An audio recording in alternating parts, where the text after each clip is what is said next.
खुशामदीद, बहुत बहुत स्वागत है आपका गुलिस्तान न्यूज के दिल्ली स्टूडियो से। हम राय रास्त, मैं हूं आपके साथ आसिफ रशीद। प्रोग्राम आप देख रहे हैं सलाम जेके। 8:35 हो रहे हैं और 10 बजे तक हमारा और आपका साथ हमेशा की तरह रहेगा।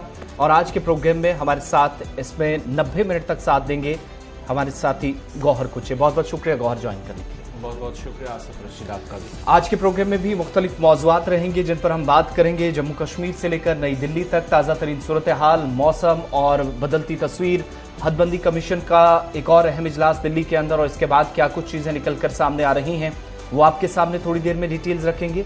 साथ ही आज के प्रोग्राम में हम बात करेंगे जम्मू कश्मीर के अंदर सरकार के कुछ फैसलों की और 11:30-12 बजे के आसपास एक और अहम इजलास जम्मू के अंदर होने जा रहा। उस इजलास में बहुत सारी चीजें उस पर डिपेंड है, क्या वहां से इंतजामिया की तरफ से फैसले लिए जाएंगे। इसके अलावा एक मीटिंग जो हुई है उसमें भी कुछ फैसले लिए गए हैं। थोड़ी देर में सारी डिटेल्स यके बाद दिख रही आपके सामने रखेंगे। और आज के प्रोग्राम में मौसम जब साफ हुआ है तो इसके बाद जम्मू श्रीनगर नेशनल हाईवे या फिर एयर ऑपरेशन कैसा इस वक्त चल रहा है, एयर ट्रैफिक को लेकर अपडेट्स क्या हैं, ताज़ा तरीन सूरत हाल आपके सामने रखेंगे, आपको ब्रीफ करेंगे, अपने नुमाइंदों के पास भी चलेंगे।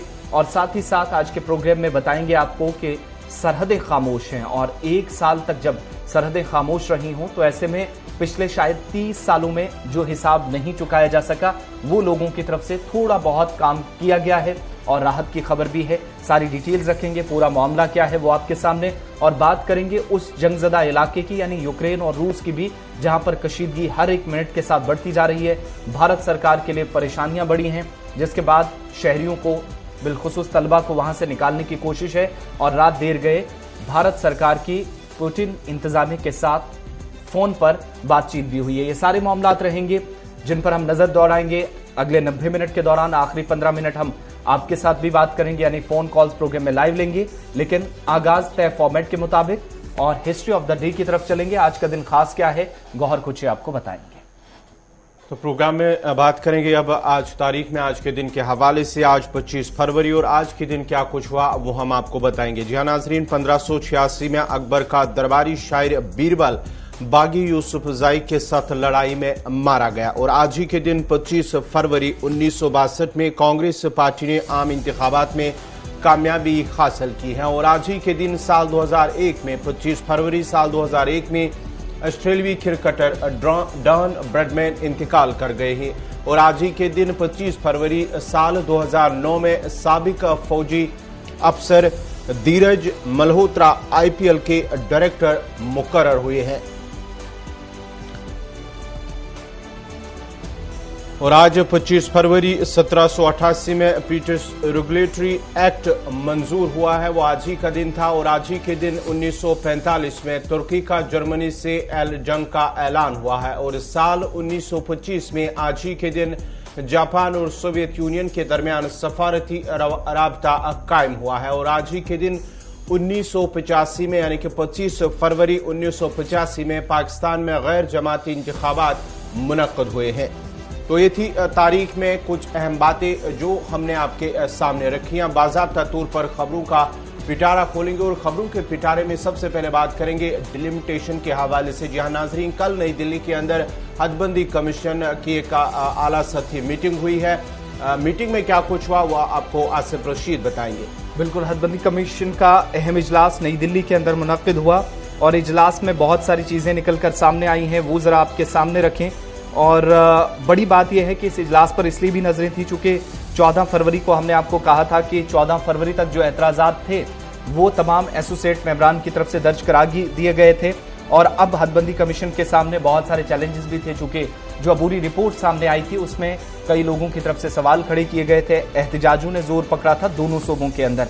इस बीच अब जाकर डेवलपमेंट क्या हुई है कि हदबंदी कमीशन का जब दिल्ली में इजलास देर रात खत्म हुआ तो जितने भी एसोसिएट मेंबरान की तजावीज़ थी उनकी तरफ से कुछ मशवरे दिए गए थे, कुछ एतराज़ात थे, वो कबूल करने का फैसला कमीशन की तरफ से लिया गया है। नई रिपोर्ट का मसवदा भी बहुत जल्द एसोसिएट मेंबरान को दोबारा दिया जाएगा, ये फैसला कमीशन की तरफ से लिया गया है। और हदबंदी कमीशन ने मरकज के जेर इंतजाम जम्मू कश्मीर के 5 एसोसिएट मेंबरान बशमूल नेशनल कॉन्फ्रेंस के लोकसभा मेंबरान parliament doctor Farooq Abdullah, retired justice Hasnain Masoodi, Mohammad Akbar Lone, इसके अलावा बीजेपी से डॉक्टर जितेंद्र सिंह और जुगल किशोर शर्मा की तरफ से जो तजावीज दी गई थी, कुछ तजावीज ये थी, उनको कबूल कर लिया है।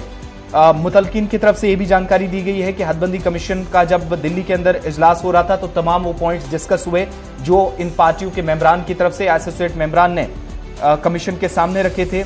मेंबरान पार्लियामेंट की तजावीज पर गौर किया गया, जो कि पैनल के एसोसिएट मेंबर्स भी हैं, और मीटिंग की सदारत जस्टिस रिटायर्ड रंजना प्रकाश देसाई ने की और chief election commissioner Sushil Chandra, Jammu Kashmir election commission के सरबराह और मरकज के ज़ेर इंतजाम इलाके के जो चीफ इलेक्टोरल ऑफिसर हैं वो भी इस मीटिंग का हिस्सा बने।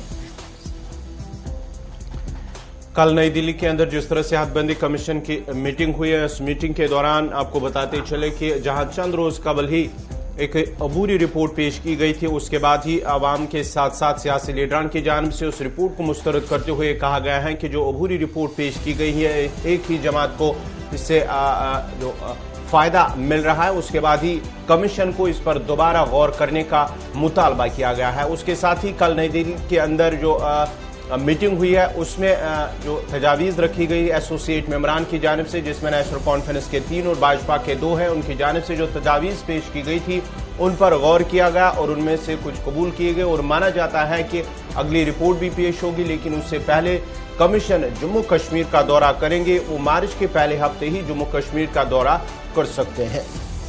और इस बीच अब ये भी साफ कर दिया गया है कि आने वाले कुछ दिनों के दौरान, जैसा कि हमने पहले ही कहा था कि मार्च के पहले हफ्ते के दौरान एक और मीटिंग नई दिल्ली के अंदर मुनक्किद हो सकती है, यह कमीशन जम्मू कश्मीर का दौरा कर सकता है।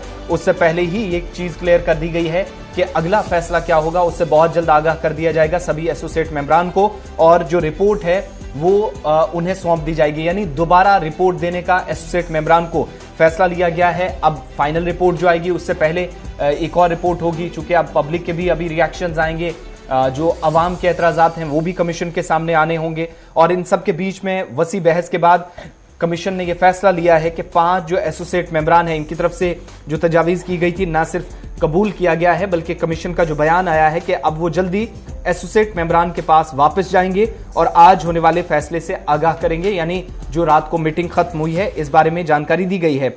मेंबरान की तजावीज 14 फरवरी तक कबूल की गई थी, उस पर सारी डिटेल्स उनकी तरफ से शेयर कर दी गई थी, किस इलाके के अंदर क्या तब्दीली की जानी चाहिए। और बीजेपी का आपको याद होगा कि उसने पहले ही एक मुतालबा रखा था नेशनल कॉन्फ्रेंस की तरफ से, जो कानूनी हैसियत है हदबंदी कमीशन की, उसी पर सवाल उठाए गए थे, लेकिन बीजेपी ने सुचेतगढ़ की बहाली का मुतालबा किया था, जो तोड़फोड़ हुई है उसमें तब्दीली की मांग की गई थी।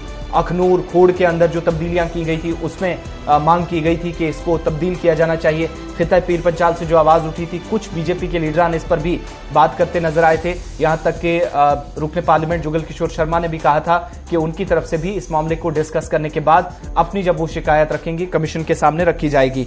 अब कमीशन बहुत जल्द अगली मीटिंग करने जा रहा है और इससे पहले जो पब्लिक के ऑब्जेक्शंस हैं और उसके बाद फाइनल रिपोर्ट, वो रिपोर्ट जो पब्लिक डोमेन में लाई जाएगी उसके लिए तैयारियां होंगी। एसोसिएट मेंबरान को आगाह इस फैसले से न सिर्फ किया जाएगा बल्कि एसोसिएट मेंबरान के पास दोबारा ये रिपोर्ट चली जाएगी। अब सबको इंतजार है कि क्या मार्च के पहले हफ्ते में एक और अहम इजलास होगा और उस इजलास में लगभग चीजें क्लियर हो जाएंगी, फाइनल होगी, 100% चीजें साफ करने की कोशिश होगी। इस पर सबकी नजर है। लेकिन हदबंदी कमीशन का जो रात देर गए इजलास खत्म हुआ है उसमें पहली जितनी भी जो तजावीज थी उनमें से कुछ को कबूल कर लिया गया है। 5 के 5 मेंबरान के नंबर वाइज पॉइंट्स पर डिस्कस किया गया है, जिसके बाद आगे की हिकमत अमली कमीशन तय करेगा।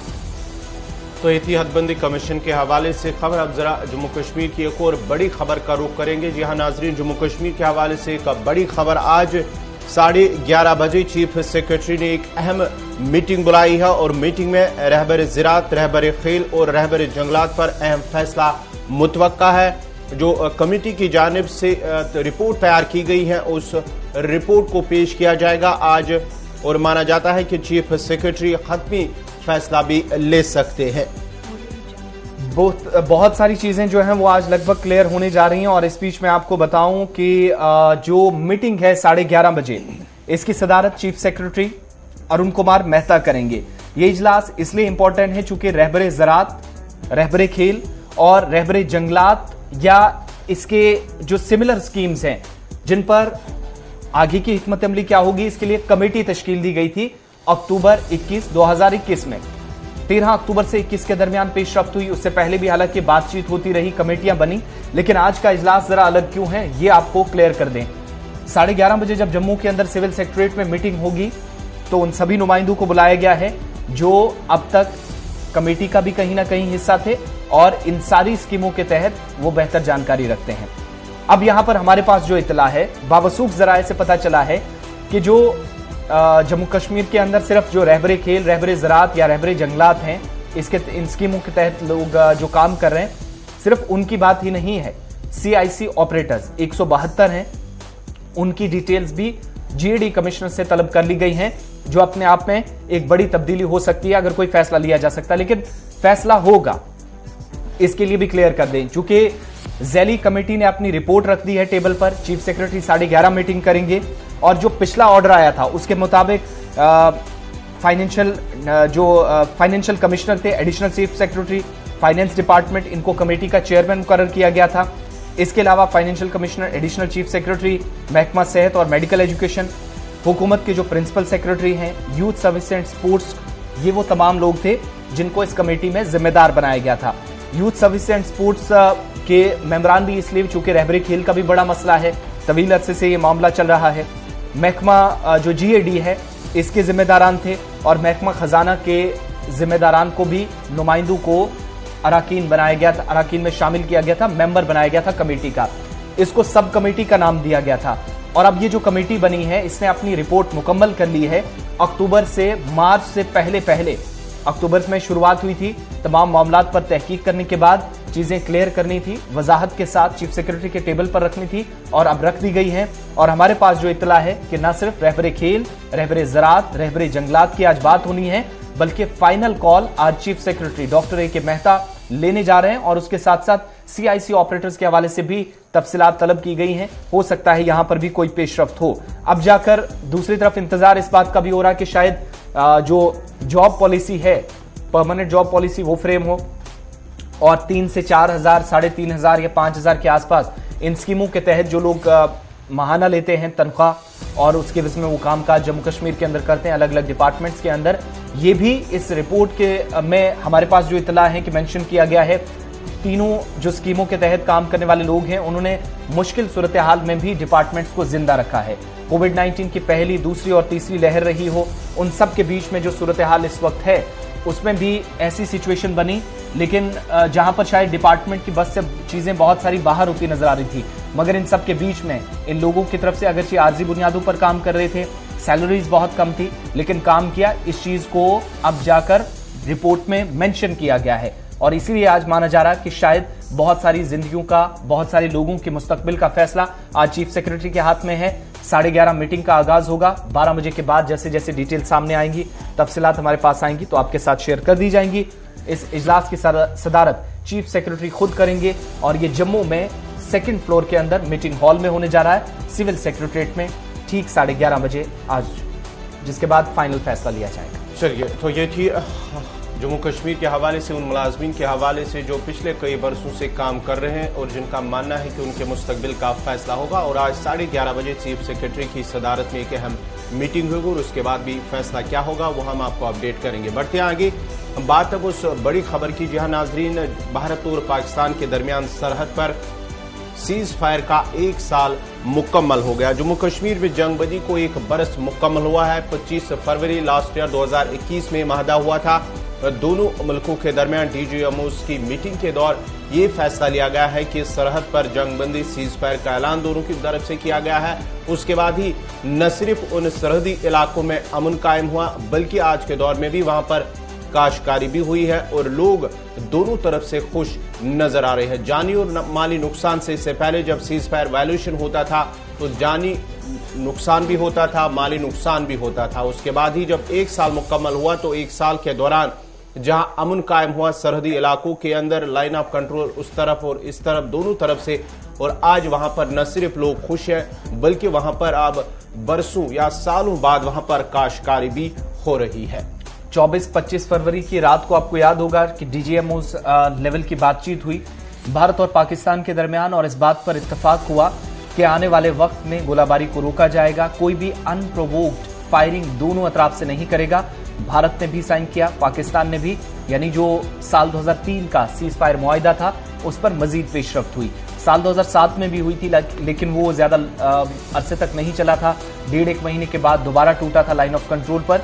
इस बार खामोशी जब रही तो इंटरनेशनल बॉर्डर हीरानगर कठुआ से आप शुरुआत कीजिएगा, सांबा से होते हुए, अरनिया सेक्टर से होते हुए जम्मू के अंदर जहां पर बीएसएफ और आर्मी दोनों खिदमत अंजाम देती हैं, अखनूर सेक्टर से होते हुए इंटरनेशनल बॉर्डर के साथ साथ लाइन ऑफ कंट्रोल जिसे हद मुतारका हम कहते हैं, वहां पर खामोशी रही।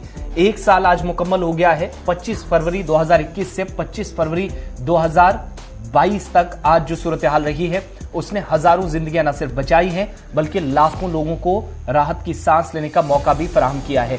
2 तरह की चीजें आपको याद होंगी। एक तो ये कि तकरीबन 30 बरसों के बाद इसी प्रोग्राम में हमने आपको बताया था कि जम्मू के आरएसपुरा सेक्टर से, सुचेतगढ़ से, सांबा से होते हुए हीरानगर सेक्टर तक लाइन ऑफ कंट्रोल के अलावा ये जो एरिया हैं जो इंटरनेशनल बॉर्डर के साथ आते हैं, आईबी पर 30 सालों के बाद खेतीबाड़ी का काम शुरू हुआ। जीरो लाइन पर बहुत सारे लोगों की जमीनें थी, लेकिन 30-30, 20-20 किलोमीटर वो पीछे आ गए थे, चूंकि फायरिंग में कभी उन्हें मौका ही नहीं मिला वो इस इलाके के अंदर जाए। माइंस का खतरा रहा है या फिर बॉम्बिंग का कई बार खतरा रहा है, आर्टिलरी शेलिंग का कई बार खतरा रहा है। और उसके बाद जब ड्रोन की सरगर्मियां 27 फरवरी के बाद पिछले साल से हमने देखा, बल्कि 27 नवंबर के बाद, तो तब से सूरत हाल थोड़ी सी बदली। कशीदगी अगरचे बहुत सारे इलाकों में देखी गई, लेकिन इसके बावजूद भी पुरतनाव सूरत हाल जैसे एलओसी या आईबी पर कम हुई, तो इसका फायदा मकामी लोगों ने उठाया। अब जो आदादो शुमार हमारे पास हैं वो ये बताते हैं कि माहाना तकरीबन 15 से 18 लोग जख्मी होते थे। इंटरनेशनल बॉर्डर से लेकर लाइन ऑफ कंट्रोल तक शुमाली अजला से आप शुरुआत करेंगे, कुपवाड़ा, बारामूला और बांडीपोरा से, जबकि राजौरी पुंछ तक आप देखेंगे अखनूर सेक्टर में कहीं ना कहीं फायरिंग का ऐसा वाक़ा जरूर पेश आता था जिसमें जानी या माली नुकसान की इतला आए रोज मौसूल होती थी। अगर ये नुकसान नहीं होता था तो दिन भर एवरेज 10 के आसपास फायरिंग होती थी। भारत पाकिस्तान पर, पाकिस्तान भारतीय अफवाज पर इल्जामात लगाते रहे और इन सब के बीच में तकरीबन एक दिन के अंदर जो फायरिंग 10 मरतबा रिकॉर्ड की जाती थी। 5,500 साल 2020 में जो रिकॉर्ड बना, जिसमें भारत सरकार ने पार्लियामेंट के अंदर कहा कि 5,500 से ज्यादा बार पाकिस्तान ने सीज फायर वायलेशन किया। साल 2021 में जनवरी के महीने में भी सूरत हाल इतनी खराब हुई कि जहां पर 39 मरतबा सीज फायर वायलेशन हुआ, लेकिन फरवरी 25 को जब फैसला लिया गया तो उसके बाद शायद सूरत हाल ऐसी बनी कि एक तवील अरसे के बाद बहुत लोगों की जुबान से हमने भी सुना, हमारे नुमाइंदों से बात करते हुए सुना कि उन्होंने बहुत लंबे अरसे के बाद धूप में वो निकले, अपना कामकाज शुरू किया।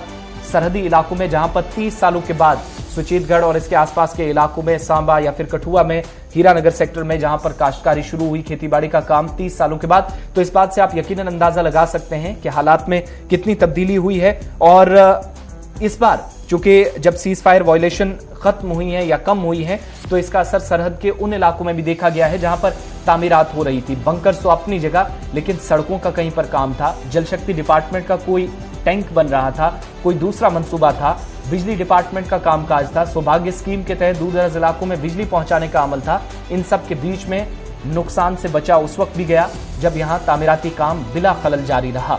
सूरत हाल आज ज्यादा अगरचे भारत और पाकिस्तान के ताल्लुकात उतने बेहतर नहीं हुए हैं, लेकिन सरहदी इलाकों में रहने वाले लोगों को बहुत हद तक राहत मिली है। और कुल मिलाकर आप देखेंगे तो आज के वक्त में भी पिछले साल से अब तक डीजीएमओज की यानी director general of military operations की जो मीटिंग हुई थी उसके बाद सिक्योरिटी एस्टैब्लिशमेंट काफी बेहतर हुई है और सलामती सूरत हाल को यकीनी बनाने में मौका जम्मू कश्मीर के अंदर आईबी से एलओसी तक मिला है। तो चलिए, ये थी सरहद के हवाले से खबर। बढ़ते हैं आगे, बात करेंगे जम्मू कश्मीर में मिलिटेंसी और मिलिटेंटों के साथ रब्ता रखने वालों के खिलाफ फोर्सेस की कार्रवाई। जी हाँ नाजरीन, आज भी जम्मू कश्मीर पुलिस और फोर्सेस की जानिब से किश्तवाड़ के अंदर कार्रवाई की गई है और जिसमें 4 बालाई वर्करों को गिरफ्तार किया गया है। किश्तवाड़ के इलाके के अंदर फोर्सेस की जानिब से 4 बालाई वर्करों को गिरफ्तार किया गया है, जिनके कब्जे से कुछ हथियार और गोला बारूद भी बरामद किया गया है। पुलिस का कहना है कि 4 बालाई वर्करों को गिरफ्तार किया गया है, जिनसे 2 यूबीजीएल ग्रेनेड्स, 120 AK-47 राइफल की गोलियां और 2 मैगजीन AK-47 राइफल, कुछ पोस्टर्स भी उनसे बरामद किए गए हैं, जब्त किए गए हैं। उसके साथ साथ ही पुलिस का कहना है कि किश्तवाड़ के इलाके के डूल दर जंगल के इलाके के अंदर 4 लोगों को देखा गया मुश्तबा नकल हरकत के बाद। इसके बाद ही जब फोर्सेस की नजर उन पर पड़ी तो उनकी उन्होंने भागने की कोशिश की, जिसके बाद ही फोर्सेज ने उनको गिरफ्तार किया है। जिसके साथ साथ ही उन 4 लोगों की शिनाख्त शफी बकरवाल के बतौर हुई है, फरीद अहमद के बतौर हुई है और साथ ही साथ जुबैर अहमद के बतौर हुई है, जो पयस परियारन के रहने वाले हैं। उनसे जो शिनाख्त हुई है, जिनसे हथियार भी बरामद हुआ है और फोर्सेस की जानिब से उनको गिरफ्तार किया। उनका मानना है कि ये चारों लोग बालाई वर्कर थे, मिलिटेंटों के साथ काम करते थे। जो जानकारी हमारे पास है, पुलिस बयान के मुताबिक किश्तवाड़ के अंदर जो गिरफ्तारियां हुई हैं, 4 ओवरग्राउंड वर्कर्स की हैसियत से काम करते थे। हिजबुल मुजाहिदीन नामी ममनू तंजीम के साथ इनकी वाबस्तगी थी पुलिस बयान के मुताबिक, और इनसे 2 UBGL grenade, 120 live round AK-47 rifle के, इसके अलावा 2 खाली मैगजीन्स AK-47 की और हिजबुल मुजाहिदीन के कुछ पोस्टर्स भी बरामद हुए हैं पुलिस बयान के मुताबिक। और पुलिस की तरफ से जो कार्रवाई की गई है, इसके क्योंकि ये मुश्तरका कार्रवाई थी, 17 राष्ट्रीय राइफल भी थी, CRPF की 52वीं बटालियन थी, पेट्रोलिंग रेंज डूल धार जंगलात के अंदर इस कार्रवाई को अंजाम दिया गया और पेट्रोलिंग के दौरान 4 लोगों को डूल से धार की तरफ मूव करते हुए देखा गया जब इस कार्रवाई को अंजाम दिया गया है। और जो डिटेल्स बाकी थी वो गवाह ने आपके सामने रखी, लेकिन इसके साथ साथ बडगाम के अंदर भी कार्रवाई हुई है और पुलिस ने कार्रवाई की। बडगाम और बारामूला के अंदर भी इतलात के मुताबिक लश्कर के 2 मिलिटेंट गिरफ्तार हुए, 1 बालाई वर्कर यहां पर भी गिरफ्तार हुआ। इनके कब्जे से भी पिस्तौल और दीगर जो गोलियां थी वो बरामद की गई हैं। सिक्योरिटी फोर्सेस की ये कार्रवाई नॉर्थ टू साउथ और इसके अलावा चिनाब वैली के अंदर जम्मू प्रोविंस में चली है। ये सारी सूरत हाल रही है।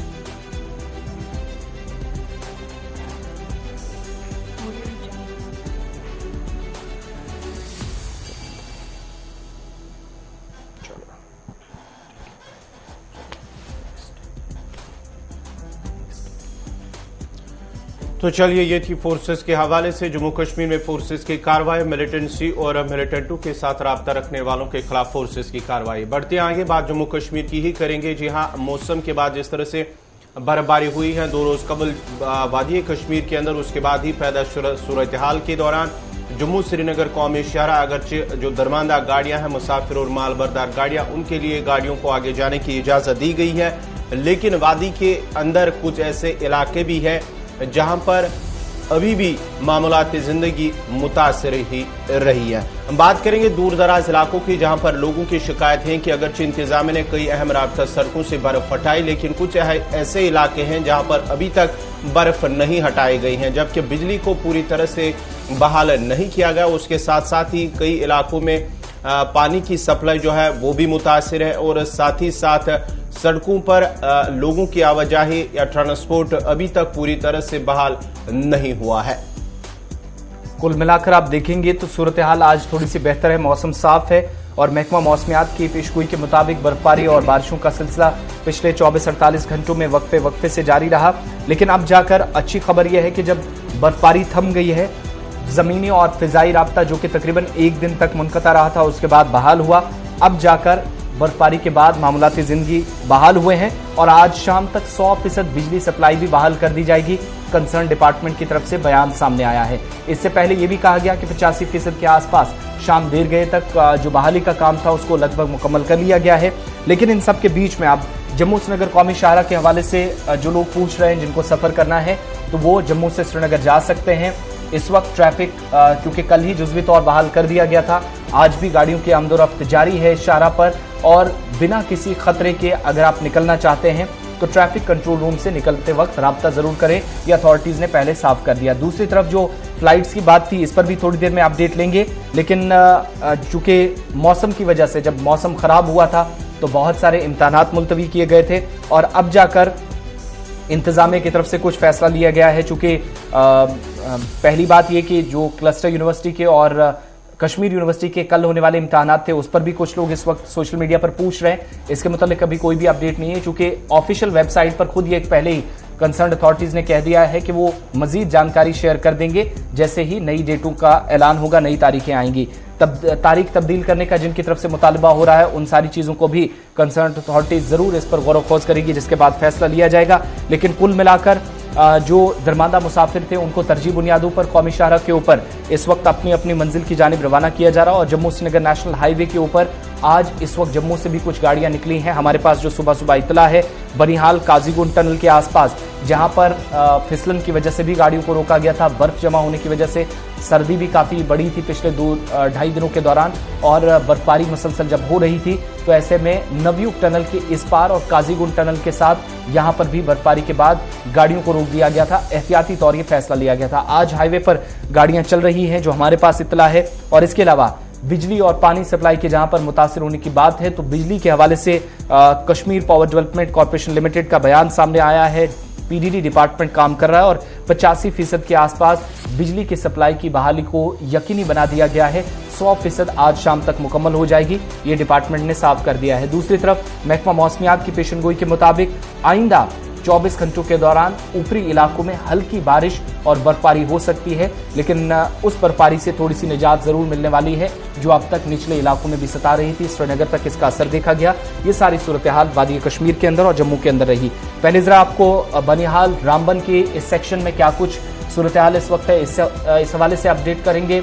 चूंकि नेशनल हाईवे के ऊपर सफर करना क्या आसान है या करना होगा या नहीं, और श्रीनगर से जम्मू की तरफ गाड़ियां आ रही हैं या नहीं, इस पर भी अपडेट लेंगे।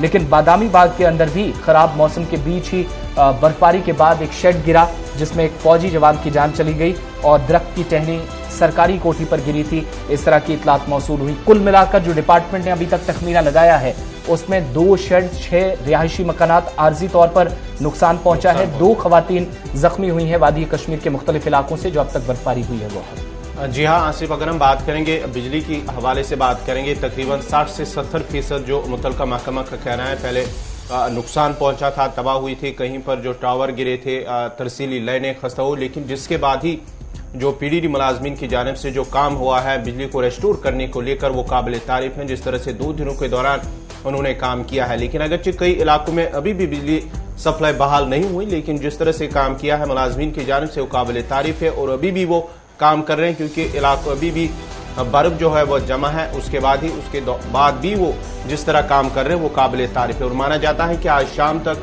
पूरे वैली में बिजली को बहाल किया जाएगा। श्रीनगर जम्मू कौमी शाहरा की हम बात करेंगे तो जम्मू शाहरा पर जो श्रीनगर जम्मू कौमी शाहरा है वहां पर दरमादा गाड़ियों को अगरचे कल भी आगे जाने की इजाजत दी गई है। उस पर मजीद तफसीलात के लिए हमारे साथ है बानिहाल से आरिफ वहीद। आरिफ, क्या कुछ तफसीलात है श्रीनगर जम्मू कौमी शाहरा की अगर बात करेंगे? जी बिल्कुल गवर्नर, जम्मू श्रीनगर कौमी शाहरा पे जहां पे बर्फबारी और बारिशों से जो है आमद रफ्त में खलल पड़ा था, वहीं पे अगर बात करें जिस तरह ट्रैफिक प्लान के मुताबिक जो है आज छोटी गाड़ियों को सबसे पहले श्रीनगर और जम्मू से चलने की इजाजत दी जाएगी। जहां पर ट्रैफिक हुकाम का ये मानना है कि जम्मू से जो गाड़ियां आज सुबह 6 बजे से लेकर 12 बजे तक उनको नगरोटा का नाका क्रॉस करना है। इसके साथ में जखैनी चौक उधमपुर से यानी सुबह 7 बजे से लेकर 1 बजे तक जो है वो क्राइटेरिया सेट किया गया है। तो इसी तरह से अगर वादी से जो जम्मू की ओर जो गाड़ियां आ जाएंगी तो उन्हें काजीगुंड से 6 बजे से यानी 12 बजे तक का जो है वो टाइम मुकर्रर किया गया है और ये सिर्फ लाइट मोटर व्हीकल्स के लिए। और इस समय अगर बात करें तो बनिहाल के इलाके में या जो काजीगुंड के सेक्टर में जो है इस समय मौसम में हल्का सा सुधार जो है वो जरूर देखने को मिला है और पैसेंजरों को सफर के हवाले से एक राहत है। जहां पर बारामूला बनिहाल जो ट्रेन सर्विस है जो खामोश रही इस मौसम में, तो आज सुबह सुबह जो है बनिहाल बारामूला इस पटरी पे भी जो है रौनक लौट आई। लेकिन इसके साथ साथ अगर बात करें तो सब जिला बनिहाल जो कूल यानी जो रामसू का इलाका है, पूरे सब जिला बनिहाल में तकरीबन पिछले 70 घंटे से जो है बिजली की कटौती है। और जो मानना है कि जो बड़े टावर्स है उनमें इंसुलेटर्स जो डिस्प्ले हो गया है, तो उसकी वजह से यहाँ पर जो है बिजली का निजाम भी दरहम पर है। ये भी बताइएगा कि इन इलाकों के अंदर जहां पर आप अपडेट कर रहे हैं कि कौमी शाहरा पर फिलहाल तो गाड़ियां चल रही हैं, लेकिन क्या अगर मौसम साफ रहता है तो बड़ी गाड़ियों को भी चलने की इजाजत मिलेगी या सिर्फ तरजीह बुनियादों पर छोटी गाड़ियां पहले छोड़ी जाएंगी? नवयुग के इस पार और काजीगुंड के आसपास यानी पुराने टनल के आसपास क्या कुछ सिचुएशन है? बिल्कुल आसिफ, जिस तरह से ट्रैफिक प्लान के मुताबिक जो सुबह सुबह जो छोटी गाड़ियों को चलने की इजाजत दी गई, तो उससे ये बात साफ जाहिर होती है कि जो स्लाइड वाले एरियाज है वहां पे स्पेस को जो है क्रिएट किया गया है। और जब ये जो 12 बजे का वक्फा है जब ये कंप्लीट हो जाएगा और मौसम के मिजाज बेहतर रहे हैं तो उसमें लिखा गया है कि सब्जेक्ट फेयर वेदर कंडीशन, तो उसमें उम्मीद है कि बड़ी गाड़ियों को भी जो है चलने की इजाजत दी जाएगी। लेकिन फिलहाल जो इस समय का अपडेट है और जो फिजिकली कौमी शाहरा पे जो है गाड़ियां, छोटी गाड़ियां जो है वो दोनों अतराफ से चलती हुई नजर आ रही। और नेशनल हाईवे के अलावा चूंकि आज से ट्रेन सर्विसेज भी बहाल करने का फैसला लिया गया है बारामूला से, तो बनिहाल रेलवे स्टेशन आसपास क्या कुछ सिचुएशन है, क्या तैयारियां हैं और मुमकिन है कि आज ट्रेन चलेगी तय शेड्यूल के मुताबिक? ये बिल्कुल आसिफ, जिस तरह से यानी कल की डेट में जो है जो स्नो कटर है बारामूला से बानीहाल तक जो है उसको ट्रायल पे जो है चलाया गया और उसमें कहीं न कहीं पे उसमें वो बेहतरी जो है पटरी पे देखी गई और आज सुबह 7 बजे के करीब जो है पहली ट्रेन सर्विस जो है बानीहाल से बारामूला की ओर जो है वो चली गई और इससे कहीं न कहीं पे कौमी शाहरा पे भी और ट्रेन सर्विस के हवाले से जो मुसाफिर सफर करते हैं तो उनके अंदर जो है इत्मीनान जो है वो सुबह सुबह देखा गया। बहुत बहुत शुक्रिया तफसीलात फराहम करने के लिए। तो आज से ट्रेन सर्विसेज भी बहाल हो रही हैं और मौसम फिलहाल 28 तारीख का जूं का तू रहेगा, यानी अब खुश्क मौसम से भी गुजरना पड़ेगा। ऊपरी इलाकों में थोड़ी बहुत बारिश और हल्की बर्फबारी पहाड़ों के ऊपर होगी, ये भी महकमा मौसमियात की तरफ से कहा गया है। लेकिन असर जहां पर जमीनी ट्रांसपोर्ट पर पड़ा था, फिजाई राब्ते बहाल होने के बाद अब आज क्या कुछ सूरत हाल है श्रीनगर, आपको लिए चलते हैं। हमारे साथ हमारे नुमाइंदे इस वक्त इरफान फाजिल ज्वाइन कर चुके हैं। बहुत शुक्रिया इरफान ज्वाइन करने के लिए। क्या ताजा तरीन तफसीलात आपके पास हैं एयर ऑपरेशन के हवाले से? बहुत बहुत शुक्रिया आसिफ रशीद और गौहर। जहां तक ऑपरेशंस का ताल्लुक है, एयर ऑपरेशंस का ताल्लुक है, अभी भी मेरी बात जो है एयर अथॉरिटी के कुछ जो अफसरान है या खासतौर पे जो एविएशन के लोग हैं उनका मानना है कि आज फिर से थोड़ा मौसम के साथ साथ जो विजिबिलिटी है वो पुअर है, जिसकी वजह से 3 फ्लाइट्स को ओवरहेड कर दिया गया है। जो 3 फ्लाइट्स चंडीगढ़ से, जम्मू से, दिल्ली से कश्मीर आ रही थी, तो जो ही वो बानीहाल टॉप पर पहुंची है तो वहां पर उनको विजिबिलिटी नहीं मिली है, जिसके बाद उन तीनों परवाजों को वापस ओवरहेड कर दिया गया है, यानी उनको वापस भेज दिया गया है। और ये बताया गया है कि फिलहाल जब तक विजिबिलिटी और जब तक क्लियरेंस नहीं मिलेगी तब तक, क्योंकि फॉग जो है काफी ज्यादा डेंस है, तब तक किसी भी परवाज को आने की इजाजत नहीं दी जाएगी। क्योंकि हम देख रहे हैं कि सुबह से ही मौसम ज्यादा ठंडा है, डेंस फॉग है, जिसकी वजह से जो है मैक्सिमम जो है विजिबिलिटी दिखाई नहीं दे रही है, क्लियर स्काई दिखाई नहीं दे रहा है। और हमने अभी अभी जिस तरीके से कंफर्म ये भी किया है कि कई सारे पैसेंजर्स जिनकी सुबह सुबह फ्लाइट्स थी उनको अभी ऑन बोर्ड रखा गया है, जिनकी फ्लाइट्स मॉर्निंग में होती थी उनको अभी बताया गया है कि वो डिले चल रहा है प्रोसेस, और दोपहर के बाद ही जिस तरीके से क्लियरेंस मिलेगी, जिस तरीके से विजिबिलिटी को क्लियर किया जाएगा, उसके बाद ही डिसीजन जो है उन फ्लाइट्स का भी लिया जाएगा। फिलहाल मॉर्निंग में यही कह सकते हैं कि फ्लाइट्स जो है स्टैंड बाय है और कुछ फ्लाइट्स जो है वो ओवरहेड्स करके वापस रवाना कर दिया गया। तो मौसम कैसा है श्रीनगर के अंदर और आसपास के इलाकों में, क्या प्रेडिक्शन है? और खबर ये भी है कि बिजली सप्लाई बहुत सारे इलाकों में मुतासिर हुई थी, बहाली का काम भी जारी है, तकरीबन कब तक चीजें फाइनलाइज हो रही हैं, कुछ अपडेट? देखिए आसिफ, जिस तरीके से बिजली महकमे ने काम किया है, नो डाउट अबाउट इट, कि कई सारे इलाकों में उन्होंने बिजली रिस्टोर कर दी है, और ये जो डिस्टर्बेंस हुई जिसकी वजह से काफी ज्यादा बिजली के पोल्स या तारे वगैरह कट गई है, मगर शहर खास के कुछ इलाके हैं जिसमें बागेली, मर्दा खां है, या इसके साथ साथ ओवरऑल कई सारे ऐसे कनीपोरा के कुछ एरियाज है, रामबाग के कुछ कनेक्टेड इंटरनल एरियाज है, महजूर नगर साइड से जो नुकसान वगैरह हुआ है, तो बिजली महकमा कोशिश कर रहा है कि उन्हें जल्द से जल्द रिस्टोर किया जाए। क्योंकि देखा जाए तो जो पोल्स लगे हैं वो काफी पुराने पोल्स हैं, 7 डिकेड्स की अगर मैं बात करूंगा, कुछ ऐसे भी पोल्स लगे हुए हैं जो काफी टाइम से है, जो जब की टूट गए हैं, गिर गए हैं, अब दोबारा से उनको रिस्टोर करना है, खड़ा करना है, फिर बिजली को भी रिस्टोर करना है। तो बिजली की बहाली तो है, कह सकते हैं कि काफी इलाकों में बिजली की बहाली है, मगर कुछ इलाके अभी भी जो है वो डार्क साइड रूम में दिखाई दे रहे हैं, जहां पर अभी भी डार्कनेस है, जहां पर लोगों को अभी भी परेशानी है। और मौसम के साथ साथ तो मौसम का मिजाज मेट्रोलॉजिकल डिपार्टमेंट के डायरेक्टर ने ही कल बताया था कि अब थोड़ा धीरे धीरे मौसम साजगार होगा, हो सकता है हल्की हल्की बर्फ या बारिश हो सकती है, मगर फिलहाल मता अभी अबरालूद है, सर्दी भी काफी ज्यादा अभी सुबह सुबह दिखाई दे रही है। बहुत बहुत शुक्रिया इरफान फाजिल तमाम जानकारी के लिए। मौसम जो है वो आहिस्ता आहिस्ता कुछ इलाकों में सुबह सुबह इतला है कि खुशगवार हुआ है, हल्की धूप जो खिली है, लेकिन बेशतर इलाकों के अंदर चूंकि ठंड का भी साथ साथ असर देखा जा रहा है और 28 तारीख तक फिलहाल ऐसे ही इस सूरत हाल से गुजरना पड़ सकता है। लेकिन बदलते मौसम के बीच परेशानी किश्तवाड़ के एक इलाके के अंदर भी बढ़ी, और जहां पर सर्च ऑपरेशन अब भी चल रहा है। गौहर आपको और भी डिटेल्स बताएंगे, चूंकि ये वो इलाका है जहां पर 5 से 6 लोग लापता हुए थे। अब तक कोई अता पता नहीं चल सका। जी हाँ नाजरीन, बात करेंगे हम मारगन टॉप की, जो जिला अनंतनाग के वहां पर पड़ता है। जिला अनंतनाग जो किश्तवाड़ के साथ मिलता है, वहां पर 6 लोग लापता हुए हैं 2 रोज कबल ही, जहां उन्होंने घर वालों से तो राबता किया था, उसके बाद ही उन्होंने चलना शुरू किया था, सफर शुरू किया था। उन्हें जाना था वाडवन, और वाडवन जाते जाते जब मौसम खराब हुआ तो वो फंस गए, लेकिन उसके बाद ही उनका अता पता नहीं मिल पा रहा है, जिसके बाद ही किश्तवाड़ इंतजामिया के साथ साथ जिला इंतजामिया अनंतनाग की जानिब से लगातार कोशिशें की जा रही हैं। और कल की बात करेंगे तो कल जिला तरक्याती कमिश्नर किश्तवाड़ अशोक शर्मा की जानिब से ये कहा गया है कि जिला अनंतनाग इंतजामिया की जानिब से लगातार कोशिशें जारी हैं, और कल वहां पर जो मारगन टॉप है उसके नजदीक बर्फ हटाने का काम शुरू किया गया है। और आज माना जाता है कि आज SDRF और साथ ही साथ जिला इंतजामिया अनंतनाग की जानिब से वहां पर रेस्क्यू ऑपरेशन शुरू किया जाएगा। उनका मानना है, उन्होंने जब कल अपने एक बयान में कहा है कि किश्तवाड़ की जानिब से वहां मौसम खराब रहने की वजह से वहां से सर्च ऑपरेशन या रेस्क्यू ऑपरेशन शुरू तो नहीं किया जाएगा, लेकिन जिला इंतजामिया अनंतनाग की जानिब से मारगन टॉप के नजदीक वहां पर रेस्क्यू ऑपरेशन आज बाज़ाब्ता तौर पर शुरू किया जाएगा, जिसमें SDRF और साथ ही साथ जिला इंतजामिया की टीमें शामिल होंगे। उन लोगों की जो 6 लोग लापता हुए हैं उनकी तलाश बाज़ाब्ता तौर पर शुरू की जाएगी। इसमें जो अभी तक तफसीलात मिल रही हैं, चूंकि जिला तरक्याती कमिश्नर की तरफ से बहुत सारी चीजें क्लियर की गई थी और मुश्किल सूरत हाल थी, ऐसे में सर्च ऑपरेशन कैसे चलाया जाए ये भी एक बड़ी परेशानी थी।